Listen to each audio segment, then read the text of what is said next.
Hello friends, welcome to my channel united tutorial. चलिए शुरू करते हैं आज का हमारा ट्यूटोरियल। वर्क एंड एनर्जी यह चैप्टर हमारा चालू है। हमने पूरी थ्योरी इस चैप्टर की देख ली, सारे फार्मूला डेरिवेशन सब हमने देख लिया। मैंने आपको बताया था पहले मैं न्यूमेरिकल का एक अलग वीडियो बनाने वाला हूँ। तो ये आज के वीडियो में हम सारे न्यूमेरिकल्स देखेंगे, कुछ 5-6 न्यूमेरिकल प्रॉब्लम से जो हम डिस्कस करेंगे। तो चलिए शुरू करते हैं। पहला प्रॉब्लम क्या बोला गया हमें, पहला न्यूमेरिकल हमारा ये है कि एक 20 kg मास का ऑब्जेक्ट है जिसे हमें कुछ हाइट पे लेके जाना है। कितनी हाइट पे लेके जाना है, हमें 10 मीटर हाइट तक लेके जाना है और वर्क डन कैलकुलेट करना है। मैंने गिवन लिख के रखा है सारा। गिवन मतलब क्या होता है, क्वेश्चन में हमें क्या इंफॉर्मेशन दी गई है वो होता है गिवन। क्वेश्चन लिखने की जगह मैंने गिवन लिख दिया, मतलब वही जो क्वेश्चन में इंफॉर्मेशन दी गई है वो सारी है।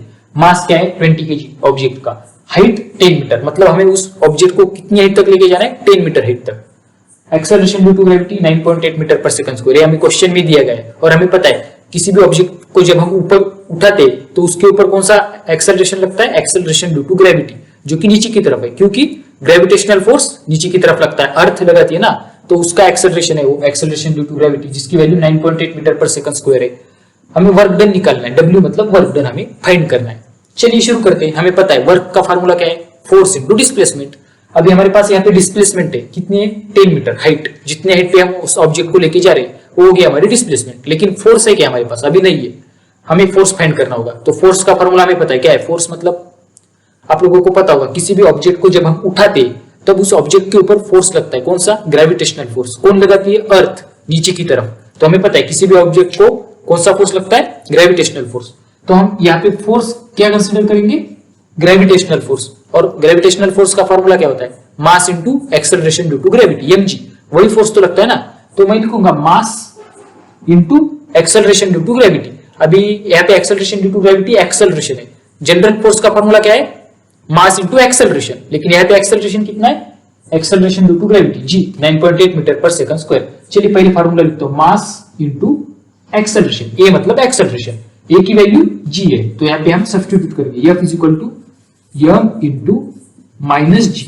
अभी माइनस जी क्यों लिखा मैंने, माइनस जी इसलिए लिखा क्योंकि फोर्स की और डिस्प्लेसमेंट की डायरेक्शन ऑपोजिट है। देखिए आप किसी भी ऑब्जेक्ट को जब आप ऊपर उठाते हो, ये ऑब्जेक्ट है कोई, तो जिसको मैं ऊपर उठा रहा हूं तो इसके ऊपर मैं फोर्स ऊपर की तरफ लगा रहा हूं, लेकिन ग्रेविटेशनल फोर्स कहां पे लगता है, नीचे की तरफ। तो जो फोर्स लग रहा है कौन सा, ग्रेविटेशनल फोर्स, एफजी बोलता हूं मैं इसे, एफजी ग्रेविटेशनल फोर्स नीचे की तरफ लग रहा है। लेकिन जो डिस्प्लेसमेंट है वो ऊपर की तरफ है, डिस्प्लेसमेंट ऊपर की तरफ। डिस्प्लेसमेंट मतलब मैं उस ऑब्जेक्ट को उठा रहा हूं तो उसका डिस्प्लेसमेंट कहां हो रहा है, ऊपर की तरफ, लेकिन उसके ऊपर जो फोर्स लग रहा है एक्सेलरेशन ड्यू टू ग्रेविटी वो नीचे की तरफ है। और फोर्स और डिस्प्लेसमेंट की डायरेक्शन अलग अलग है, इसलिए हमारा एक्सेलरेशन क्या होगा, निगेटिव होगा। क्योंकि देखिए आप एक्सेलरेशन भी क्या है, नीचे की तरफ है, लेकिन मैं इसको ऊपर उठा रहा हूं, मतलब उसकी वेलोसिटी ऊपर की तरफ है। वेलोसिटी के ऑपोजिट है एक्सेलरेशन की डायरेक्शन, तो मैं एक्सेलरेशन को माइनस लूंगा, माइनस जी। तो यहाँ पे जो माइनस साइन है वो क्या डिनोट करता है, डायरेक्शन, जो कि क्या है, वेलोसिटी से अलग है एक्सेलरेशन की डायरेक्शन। या फिर हम क्या बोल सकते हैं, फोर्स की डायरेक्शन डिस्प्लेसमेंट से अलग है। अलग बोलने की जगह ऑपोजिट है, क्या है, ऑपोजिट है, तो ऑपोजिट डायरेक्शन, इसलिए हमने माइनस साइन लगा दिया। तो फोर्स क्या आएगा, मास कितना है 20 इंटू माइनस जी, मतलब माइनस 9.8, माइनस 9.8। अगर इसको कैलकुलेट करेंगे तो एफ कितना आएगा हमें, माइनस 196 न्यूटन। फोर्स का यूनिट न्यूटन होता है, कभी भी यूनिट लिखना मत भूलिए। कोई भी फिजिकल क्वांटिटी हो अगर उसका कुछ यूनिट हो तो उसका यूनिट याद से लिखा कीजिए। तो फोर्स हमें मिल गया, कितना मिला, 196 न्यूटन। और माइनस साइन क्या डिनोट करता है, फोर्स की डायरेक्शन और डिस्प्लेसमेंट की डायरेक्शन ऑपोजिट है, तो फोर्स मिल गया। अभी हमें W फाइंड करना है और हमें पता है वर्क का फॉर्मूला क्या है, force into displacement, F into yes. Yes मतलब यहाँ पे हाइट है हमारी, h 10 मीटर, क्योंकि उस ऑब्जेक्ट को मैं कितनी हाइट पे लेके जा रहा हूँ, 10 मीटर की। तो मैं यहाँ पे सब्स्टिट्यूट करूंगा, W is equal to F कितना है, माइनस 196 इंटू मेरा यस क्या आएगा 10 मीटर, तो 10, तो मेरा क्या आएगा ये W is equal to minus 1960, क्या आएगा, यूनिट क्या है, वर्क का यूनिट जूल, वर्क का यूनिट आएगा जूल। तो W मेरा मिल गया माइनस 1960 जूल। अब ये माइनस साइन यहाँ पे क्या डिनोट करता है, निगेटिव वर्क। लेकिन निगेटिव वर्क मतलब क्या है, यहाँ पे फोर्स और डिस्प्लेसमेंट की डायरेक्शन ऑपोजिट है, इसलिए वर्क क्या है हमारा, निगेटिव। तो वर्क का मैग्नीट्यूड 1960 जूल और माइनस साइन जो कि डायरेक्शन डिनोट करता है, फोर्स की डायरेक्शन क्या है, डिस्प्लेसमेंट से ऑपोजिट है, इसलिए वर्क हमें मिला माइनस 1960 जूल। तो आशा करता हूं कि आपको अच्छे से समझ में आ गया होगा, नोट डाउन करके लीजिए। अब हम देखेंगे सेकंड प्रॉब्लम। सेकंड प्रॉब्लम में क्या बोला है, सेकंड प्रॉब्लम में एक लड़का है प्रवीण नाम का, जिसने एक ऑब्जेक्ट के ऊपर फोर्स लगाया। कितना फोर्स लगाया, 100 न्यूटन फोर्स लगाया और फोर्स जो है उसकी डायरेक्शन हॉरिजॉन्टल की डायरेक्शन से अलग है, मतलब हॉरिजॉन्टल और फोर्स के बीच में कितना एंगल है 60 डिग्री का, theta is equal to 60 degree, यानी फोर्स की हॉरिजॉन्टल से डायरेक्शन क्या है अलग है और एंगल है 60 डिग्री। और डिस्प्लेसमेंट हुआ फोर्स की वजह से उस ऑब्जेक्ट का हॉरिजॉन्टल डायरेक्शन में डिस्प्लेसमेंट हुआ है, और जो डिस्प्लेसमेंट हुआ उसकी वजह से क्या हुआ वर्क डन, कितना हुआ 400 जूल का वर्क डन हुआ। अब हमें फाइंड क्या करना है डिस्प्लेसमेंट कितना हुआ, मतलब एक सिनेरियो कैसा है देखिए आप, ये ऑब्जेक्ट है कोई, तो इस ऑब्जेक्ट के ऊपर फोर्स लगा है लेकिन फोर्स हॉरिजॉन्टल डायरेक्शन में नहीं लगा, अभी ये क्या है हॉरिजॉन्टल डायरेक्शन है हमारी, ये हॉरिजॉन्टल डायरेक्शन है लेकिन इस डायरेक्शन में फोर्स नहीं लगा, फोर्स लगा है कुछ इस डायरेक्शन में फोर्स लगा है जो कि क्या है 60 डिग्री, हॉरिजॉन्टल से 60 डिग्री है, लेकिन डिस्प्लेसमेंट हॉरिजॉन्टल डायरेक्शन में हुआ, हॉरिजॉन्टल डायरेक्शन में डिस्प्लेसमेंट यानी यस हुआ हमारा, तो इसकी वजह से वर्क डन हुआ, फोर्स है डिस्प्लेसमेंट तो वर्क डन हुआ जो कि 400 जूल है, लेकिन जो हॉरिजॉन्टल डायरेक्शन में डिस्प्लेसमेंट हुआ कितना हुआ है हमें फाइंड करना है। तो ये हमारा प्रॉब्लम है, गिवन सारे मैंने लिख दिया यहाँ पे, थीटा मतलब 60 डिग्री जो कि फोर्स और हॉरिजॉन्टल के बीच का एंगल है, हॉरिजॉन्टल मतलब हम बोल सकते हैं डिस्प्लेसमेंट, क्योंकि डिस्प्लेसमेंट भी हॉरिजॉन्टल डायरेक्शन में ही है, तो फोर्स और डिस्प्लेसमेंट के बीच का एंगल है 60 डिग्री। हमें क्या फाइंड करना है डिस्प्लेसमेंट। अभी हमें तो पता है वर्क का फॉर्मूला क्या होता है, हमने देखा था फोर्स इंटू डिस्प्लेसमेंट, लेकिन जो फोर्स होता है वो क्या होता है डिस्प्लेसमेंट की डायरेक्शन में होता है फोर्स। तो हम और एक फॉर्मूला हमने देखा था जनरल फॉर्मूला क्या था Fs cos theta, force into displacement into cos of the angle between force and displacement, Fs cos theta आपको याद होगा, तो W इज इक्वल टू क्या आएगा Fs cos थीटा, थीटा क्या है फोर्स और डिस्प्लेसमेंट के बीच का एंगल। तो चलिए यहाँ पे सारी वैल्यूज हम सब्स्टिट्यूट करते हैं। वर्क कितना है हमारा 400 जूल, तो 400 आया, work is equal to force है मेरा 100 न्यूटन, सारे ऐसा यूनिट है तो कुछ यूनिट चेंज करने की अभी फिलहाल कोई जरूरत नहीं है, तो 100 इंटू डिस्प्लेसमेंट मुझे पता नहीं है तो मैं डिस्प्लेसमेंट को ऐसे रखूंगा into cos theta, cos theta theta कितना है 60, तो कॉस 60। अभी आप लोगों को पता होगा ज्योमेट्री में आप लोगों ने पढ़ा होगा कॉस 60 की वैल्यू होती है 1/2 मतलब हाफ या फिर 0.5 भी हम बोल सकते हैं, और क्वेश्चन में भी दिया गया है cos 60 की वैल्यू मैंने गिवन में नहीं लिखी लेकिन शायद आपको पता होगी और आपको भी पता होनी भी चाहिए cos 60 कितना होता है 1/2, तो हम इसको कैलकुलेट करेंगे तो क्या आएगा 400 is equal to 100 into yes into 1/2। तो अभी मुझे यस निकालना है तो मैं यस इसको रीअरेंज करके यस किस तरीके से निकाल सकता हूँ 400 इंटू 2 डिवाइडेड बाय 100, तो यस मुझे कितना मिलता है 0 0 कैंसल 8 मीटर, तो मुझे यस मिला 8 मीटर, तो इसकी वैल्यू मुझे 8 मीटर मिल गई। मीटर क्या है यूनिट है, यस है यूनिट डिस्प्लेसमेंट का, तो हमें 8 मीटर इसकी वैल्यू मिल गई। यूनिट लिखना कभी मत भूलिए। तो ये आशा करता हूं आपको ये समझ में आ गया होगा, इस डायग्राम से तो क्लियर हो जाएगा। ये हमने Fs cos थीटा जो फार्मूला है वर्क का वो डिराइव करते समय भी ऐसी डायग्राम देखी थी हमने, तो इससे क्लियर हो जाता है फोर्स और डिस्प्लेसमेंट के एंगल बीच में एंगल है 60 डिग्री, लेकिन हमें फार्मूला पता है Fs cos थीटा, थीटा मतलब जो एंगल हमें दिया गया है फोर्स और डिस्प्लेसमेंट के बीच का, तो हम सारी वैल्यूज हम सब्स्टिट्यूट करेंगे तो हमें डिस्प्लेसमेंट मिलता है 8 मीटर जो कि हमें निकालना था इस प्रॉब्लम में, तो ये नोट डाउन करके लीजिए। अब हम देखेंगे थर्ड प्रॉब्लम।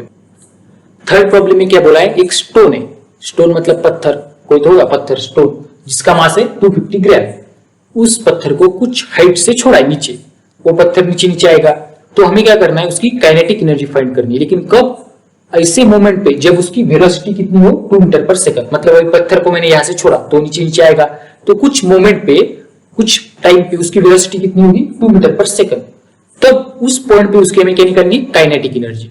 अभी उसका मास है वेलोसिटी है, हमें काइनेटिक एनर्जी निकालनी है। आप लोगों को याद होगा काइनेटिक एनर्जी का फॉर्मूला क्या है, half mv², half into mass into velocity का स्क्वायर। तो हमारे पास मास है वेलोसिटी है, हम आराम से निकाल सकते हैं, लेकिन यहाँ पे एक बात देखिए आप, यूनिट देखिए, मास का यूनिट है ग्राम और वेलोसिटी का यूनिट है मीटर पर सेकंड। वेलोसिटी का यूनिट कौन सा है, एसआई यूनिट, लेकिन मास का यूनिट क्या है ग्राम, जो कि सीजीएस यूनिट है। तो हमें मास के यूनिट को किस में कन्वर्ट करना होगा, एसआई यूनिट में। सीजीएस यूनिट है तो इसमें हमें किस में कन्वर्ट करना होगा उसे, एसआई यूनिट में, जो क्या है किलोग्राम। तो हम मास को 250 ग्राम से किलोग्राम में कन्वर्ट कर सकते हैं, किस तरीके से हमको पता है, 250 डिवाइडेड बाय 1000 क्या आएगा केजी, 250 डिवाइडेड बाय 1000 केजी, जो कितना आएगा 0.25 केजी, कितना है 0.25 केजी। अब कैसे आता है आप लोगों को पता होगा वो रिलेशन, क्या रिलेशन है, 1000 gram is equal to 1 kg, 1000 gram is equal to 1 kg, cross multiplication से हम निकाल सकते हैं। तो मास हमारे पास है 0.25 kg, point 0.25 kg, velocity 2 metre पर सेकंड, हमें निकालना है काइनेटिक एनर्जी। हमको पता है काइनेटिक एनर्जी का फार्मूला क्या है। काइनेटिक एनर्जी का formula half M V square, half into mass into velocity का स्क्वायर। तो चलिए रखते हैं यहाँ पे हाफ इंटू मास कितना है 0.25 इंटू वेलोसिटी का स्क्वायर। वेलोसिटी कितनी है 2 मीटर पर सेकंड, तो 2 का स्क्वायर जो कितना है 4, 2 का स्क्वायर आता है 4, तो यह हाफ इंटू 0.25 इंटू 4। अगर मैं इसको कैलकुलेट करूंगा तो क्या आएगा 2 2 जा 4 और ये आएगा 0.5। तो काइनेटिक एनर्जी कितनी आई मेरी 0.5, लेकिन यूनिट लिखना अनिवार्य है। काइनेटिक एनर्जी का यूनिट जूल एनर्जी है तो जूल यूनिट आएगा ना। वर्क और एनर्जी का यूनिट सेम होता है, आपको पता है। और एसआई यूनिट, क्योंकि हमने मास का भी एसआई यूनिट लिया है, केजी में कन्वर्ट किया मास को, और वेलोसिटी का भी एसआई यूनिट है, तो यहाँ पे इसका एसआई यूनिट आएगा जूल। तो काइनेटिक एनर्जी कितनी मिली हमें 0.5 जूल। तो सिंपल है, ज्यादा डिफिकल्ट नहीं था, आपको समझ में आ गया होगा, इसे आशा करता हूं। नोट डाउन करके लीजिए। अब हम देखेंगे फोर्थ प्रॉब्लम।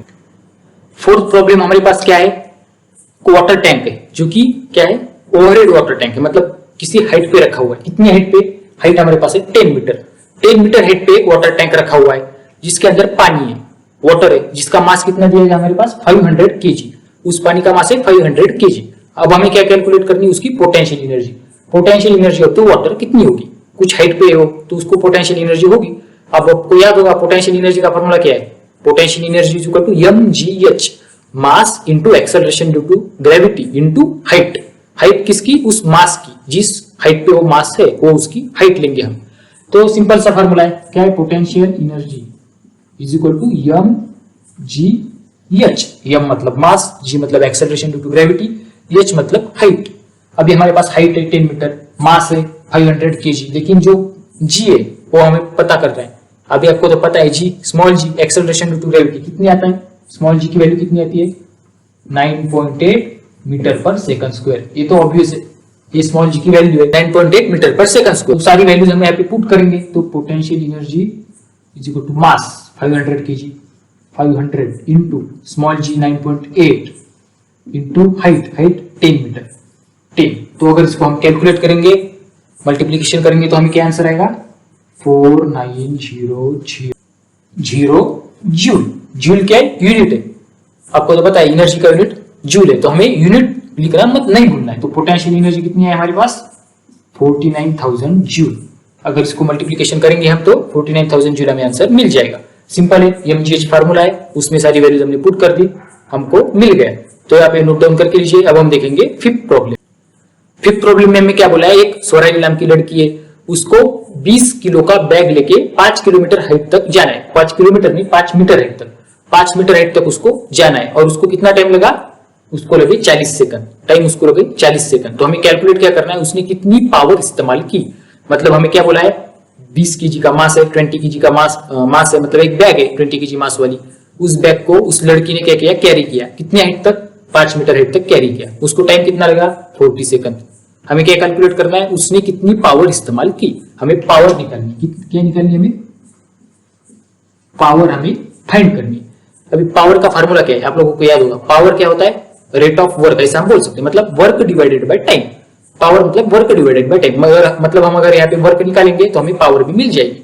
लेकिन वर्क का फार्मूला फोर्स इंटू डिस्प्लेसमेंट, हमारे पास अभी फोर्स भी नहीं है, तो पहले हमें क्या निकालना होगा, फोर्स, उसके बाद वर्क, और उसके बाद हमें क्या मिलेगी, पावर। तो चलिए पहले निकालते हैं फोर्स। लेकिन यहाँ पे फोर्स कितना होगा, अगर मुझे 20 केजी का मास उठाना है तो मुझे उसके ऊपर कितना फोर्स लगाना पड़ेगा, मुझे उसके ऊपर उसके वेट जितना फोर्स लगाना पड़ेगा। मतलब कितना फोर्स, उसके वेट जितना। 20 केजी का जो मास है उसका वेट कितना होगा, उतना ही फोर्स लगाना पड़ेगा। मतलब वेट क्या होता है, फोर्स ही होता है जो अर्थ लगाती है उस ऑब्जेक्ट पे, वो होता है वेट। अगर मैं उतना ही फोर्स उसके ऊपर लगाऊंगा तभी तो मैं उसको उठा पाऊंगा ना। तो इसलिए मुझे कितना फोर्स लगाना पड़ेगा, उसके वेट जितना। मतलब वो जो लड़की है स्वराली, वो कितना फोर्स लगाएगी, 20 केजी जो मास है उसके वेट जितना। तो यहाँ पे मैं फोर्स क्या लिखूंगा, फोर्स को ही मैं वेट बोलूंगा। फोर्स मतलब यहाँ पे मेरा वेट है, किसका वेट, इस 20 केजी के मास का। फार्मूला क्या है वेट का, mg, m इंटू जी। ये वेट का फार्मूला आपको पता है, और यही हमारा फोर्स है यहाँ पे। तो मास कितना है 20 केजी, तो 20 इंटू जी। स्मॉल जी की value acceleration due to gravity 9.8 metre पर सेकंड स्क्वायर, तो यहाँ पे आएगा 9.8। तो इसको कैलकुलेट करूंगा तो मुझे क्या मिलेगा वैल्यू 196 न्यूटन। तो यहाँ पे आएगा 196 न्यूटन, जो क्या है मेरा फोर्स है। तो मुझे फोर्स कितना मिला 196 न्यूटन। अभी मुझे क्या कैलकुलेट करना है, वर्क। तो सीधे बात है, वर्क मतलब फोर्स इंटू डिस्प्लेसमेंट। हमारे पास डिस्प्लेसमेंट है कितना, हाइट 5 मीटर। कितने हाइट तक लेके गई वो लड़की, 5 मीटर तक, तो मतलब डिस्प्लेसमेंट 5 मीटर। तो मैं वर्क कैलकुलेट करूंगा फोर्स इंटू डिस्प्लेसमेंट, तो इसमें वैल्यू पुट करूंगा तो 196 इंटू डिस्प्लेसमेंट कितना है मेरा, 5 मीटर, तो ये आएगा 5।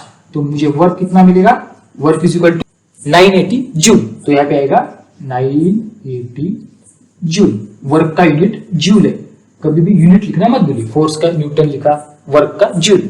अभी हमें पावर निकालना है। पावर का formula work divided by time. हमारे पास टाइम है 40 सेकंड, तो हमें वर्क भी निकाल लिया। तो power work divided by time, power is equal to work divided by time. P मतलब पावर, W मतलब वर्क, T मतलब टाइम। तो वर्क कितना है मेरा 980 joule divided by time 40 second, तो यहाँ पे आएगा 40। अगर इसको कैलकुलेट करूंगा तो मुझे कितना मिलेगा 24.5। तो मुझे पावर कितनी मिली 24.5। लेकिन 24.5 क्या यूनिट, पावर का यूनिट क्या पता है आपको, वैट। तो यहाँ पे आएगा वैट। तो 24.5 वैट इसका आंसर। आप नोट डाउन करके लीजिए इसको। 24.5 वैट इसका आंसर आया। सीधा कुछ नहीं, पावर निकालना है। पावर के लिए वर्क चाहिए, work divided by time power होता है। हमें वर्क फाइंड करना है तो फोर्स चाहिए, फोर्स इंटू डिस्प्लेसमेंट वर्क होता है। तो हमने फोर्स निकाला जो कि वेट के बराबर है। फिर हमने वर्क डन निकाला, 980 जूल आया, उसको पावर के फार्मूला में रखा, वर्क डिवाइडेड बाय टाइम, हमें मिला 24.5 वैट। तो नोट डाउन करके लीजिए। अब हम देखेंगे 6th न्यूमेरिकल। 6th प्रॉब्लम में हमें क्या बोला है, एक बल्ब है जिसकी पावर है 25 वैट। 25 वैट का एक बल्ब है जो कि जलता है, और कितने रोज का 10 घंटा, टाइम उसका 10 आवर है। मतलब ईच डे 10 आवर के लिए वो इस्तेमाल होता है। हमें क्या निकालनी, कितनी इलेक्ट्रिकल एनर्जी वो कंज्यूम करता है। अभी आप बोलोगे कितनी इलेक्ट्रिकल एनर्जी कंज्यूम करेगा, तो हम कैसे निकालेंगे इलेक्ट्रिकल एनर्जी निकालनी है हमें, सीधी सी बात। हमें यहाँ पे क्या फाइंड करनी है, एनर्जी। तो मैं बोलूंगा यहाँ पे एनर्जी मुझे निकालनी है। मेरे पास पावर है और टाइम है, मुझे एनर्जी फाइंड करनी है। हमें पता है एनर्जी का फॉर्मूला क्या है, पावर इंटू टाइम। लेकिन अभी देखिए आप, मेरा टाइम है आवर में और मेरा पावर है वैट में, और मेरा यूनिट क्या है, एनर्जी की यूनिट याद कीजिए। हमें पता है डोमेस्टिक पर्पस के लिए हम जो इलेक्ट्रिसिटी मेजर करते हैं, किसमें मेजर करते हैं, याद होगा आपको, मैंने आपको बताया था लास्ट ट्यूटोरियल में, किलोवाट आवर में। किसमें, किलोवाट आवर, जो हम डोमेस्टिक पर्पस के लिए इस्तेमाल करते हैं, उसे हम यूनिट भी बोलते हैं। क्या यूनिट, हम बोलते हैं ना इतने यूनिट गिरे, ये बल्ब चालू रखा इसलिए इतने यूनिट बढ़ गए। तो यूनिट में मतलब हम एनर्जी को मेजर करते हैं। तो डोमेस्टिक पर्पस के लिए हम वो यूनिट इस्तेमाल करते हैं जिसको 1 किलोवाट आवर भी बोलते हैं। 1 kilowatt hour is equal to 1 unit. आपको तो याद होगा, हमने लास्ट ट्यूटोरियल में देखा था। अभी यहाँ पे तो आवर में है टाइम, लेकिन पावर मेरी वैट में। तो मुझे उसमें किसको कन्वर्ट करना होगा, किलोवाट में। इस पावर को मुझे किलोवाट में कन्वर्ट करना होगा। तो मैं किस तरीके से करूंगा, तो मुझे क्या करना होगा, सीधा सीधा 25 डिवाइडेड बाय 1000। तो मुझे कितना मिलेगा, यहाँ पे 1 किलोवाट में मिल जाएगा। किस में मिल जाएगा, किलोवाट में। 25 डिवाइडेड बाय 1000 कितना आएगा, 0.025 किलोवाट।